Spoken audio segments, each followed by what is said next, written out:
جسمانی کوششوں میں رواں دواں ہیں، مگر یہ کہ انہوں نے ایسے کہا، سوچا کہ میں دیر سے آئی ہوں تو میں تھوڑا پڑھوں. میرا خیال ہے یہ پورا مضمون نہیں پڑھا انہوں نے، مگر کہا جاتا ہے نا کہ اسمال از بیوٹیفل. جو کچھ انہوں نے کہا بہت خوبصورت کہا. اب میں دعوت دوں گی ایک ایسی شخصیت کو کہ جس کو آپ لوگوں نے کبھی مشاعرے میں نہیں دیکھا ہوگا. آپ نے پڑھا ضرور ہوگا، آپ نام سے واقف ہوں گے. جس طرح میں نے ان کی تصویر اور ان کے مضامین دیکھتی تھی، شاعری دیکھا کرتی تھی، لیکن میری ان سے کہیں ملاقات نہیں ہوئی تھی. ایک جگہ یہ مشاعرے میں نہیں، خالد یوسف کے پروگرام میں مل گئی. مجھے جو ان کی بات اچھی لگی، آپ میں سے جو لوگ مجھ سے میری عمر میں برابر ہوں گے یا مجھ سے تھوڑا بہت چھوٹے ہوں گے، اس بات سے خوش ہوں گے کہ سب سے پہلے ہم کو سکھایا جاتا ہے کہ بڑوں کا ادب کرو اور چھوٹوں سے شفقت سے پیش آؤ. تو میں وہاں بیٹھی ہوئی تھی اور نورجہاں روی بھی میرے برابر میں بیٹھی تھی. یہ ان کے خالد یوسف کے لیے شاید تعزیتی جلسہ تھا غالباً، اس میں مضمون پڑھنے کے لیے آئیں. انہوں نے آ کے جو پرانے زمانے میں ہوا کرتا تھا، آپ لوگوں نے پڑھا ہوگا ضرور کہ روایتی شعراء کے زمانے میں، کہ جب میں یہ تو نہیں کہوں گی شاگرد، یہ تو شاگرد نہیں ہے، آتے تھے پڑھنے کے لیے تو جا کے پہلے اجازت لیتے تھے اساتذہ سے، آپ کی اجازت ہے ہم اپنا کلام سنائیں. تو مجھے کچھ فہمی میں انہوں نے ضرور مبتلا کیا، لیکن مجھے بڑا اچھا لگا. یہ آئی، میں آگے بیٹھی تھی، اس نے آئی، یہ آ کے مجھے سلام کیا اور کہتی ہے بانو آپا یا آپی اجازت ہے مجھے. میں ایک دم خوشی کے مارے نا، اتنا مجھے اچھا لگا، میں ایک دم کھڑی ہو گئی اور میں نے اس کے سر پہ ہاتھ رکھا. میں نے کہا کہ ہاں ہاں ضرور ضرور ہو. تمہاری تصویر دیکھی تھی، آج تمہیں بھی دیکھ لیا، مجھے بہت اچھا لگا. لیکن نا ادب میں آداب بہت ضروری ہوتے میرے خیال میں، اور فرخندہ کا اس پر ایمان ہے. یہ بہت لکھ رہی ہیں اور یہ آپ اخباروں میں، رسالوں میں ان کی اور بیرون ممالک بھی پڑھتے رہتے ہوں گے، مگر یہ مشاعروں وغیرہ میں نہیں جاتی ہیں. تو اب آپ ان کو سنیے کہ یہ ان کی 2 کتابیں آ چکی ہیں جن کے نام مجھے یاد نہیں آ رہے ہیں اس وقت تک، ان کے بارے افسانوں کی، اور میں اس میں پڑھ بھی چکی ہوں مضمون.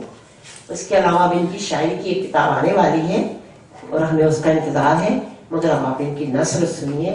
فرخندہ رضوی تشریف لاتی ہیں نگہت نسیم کے بارے میں.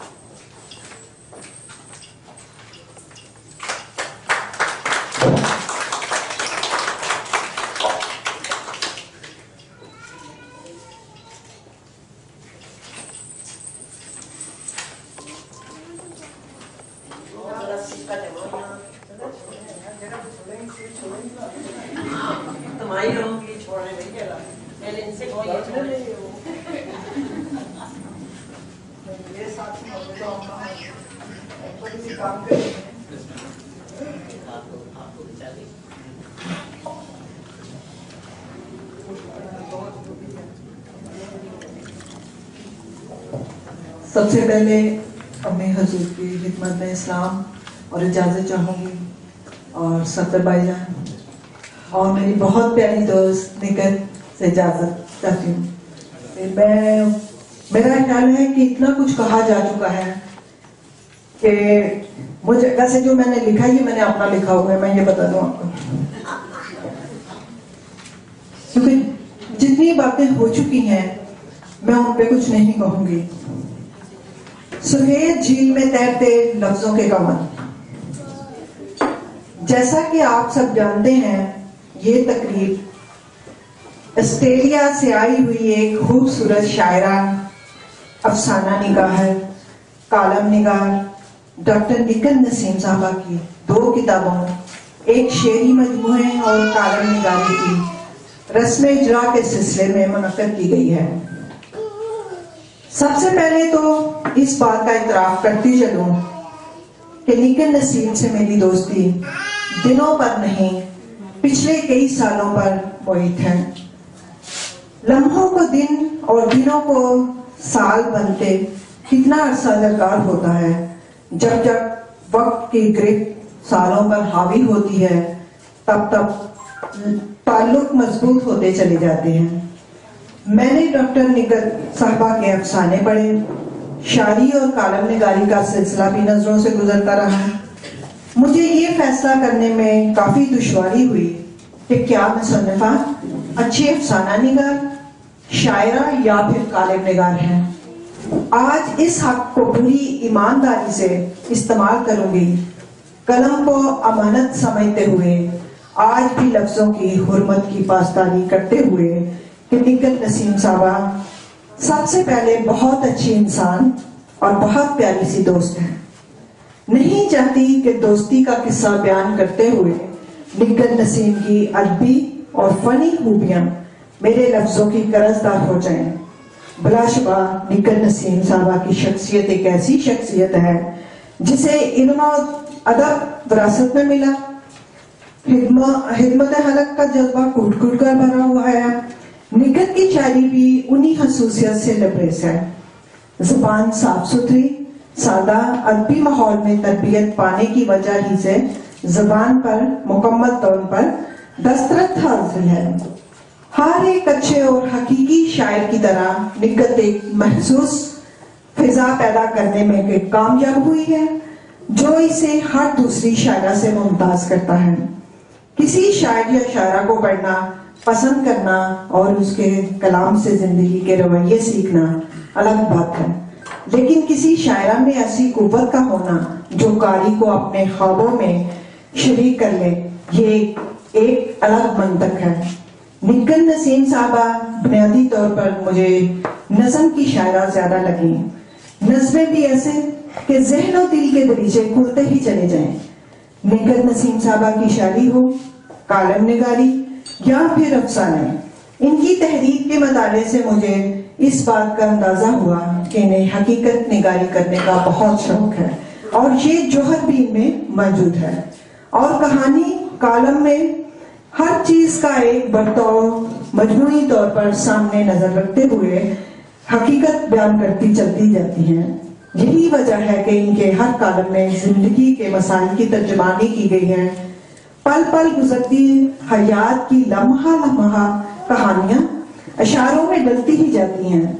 अक्सर ऐसा ही होता है कि लिखने वालों के लफ्ज हकीकत की जब तर्जुमानी करने लगते हैं तो पढ़ने वालों का दिल चाहता है कि उस लिखारी को कम से कम या तो करीब से देखें या फिर उसकी शख्सियत को लफ्जों से पहचान पाएं।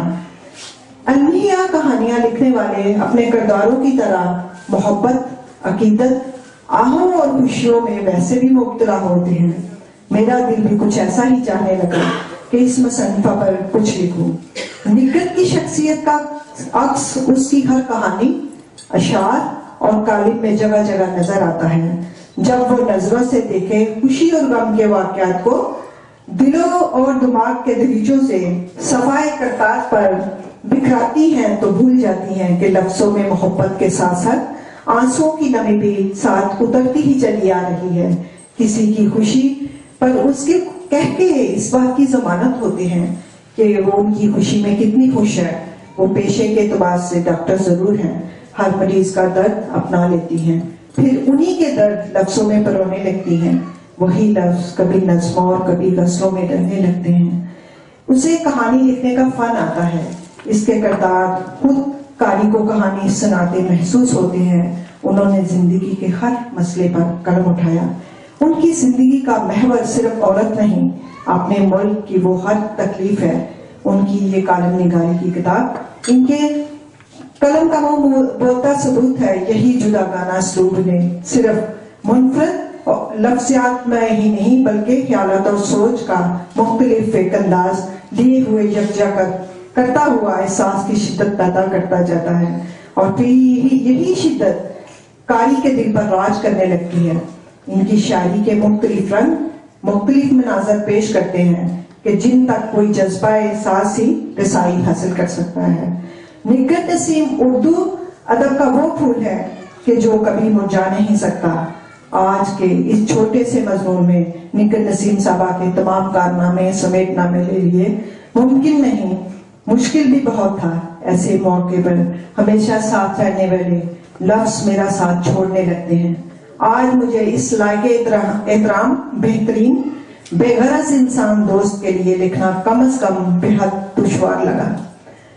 डॉक्टर निगत नसीम साहबा ने बेशुमार तहरीरें वजूद में लाने का बोझ अपने नातुआ कांधों पर उठा रखा है ऐसा जीता जागता और जिंदा रहने वाला जहन, जिसकी मिसाल कोई नहीं, बेहद एहसास होने की वजह से अपने माशरे के तमाम मसाइल को अपने पर पूरी तरह हावी कर लेती हैं।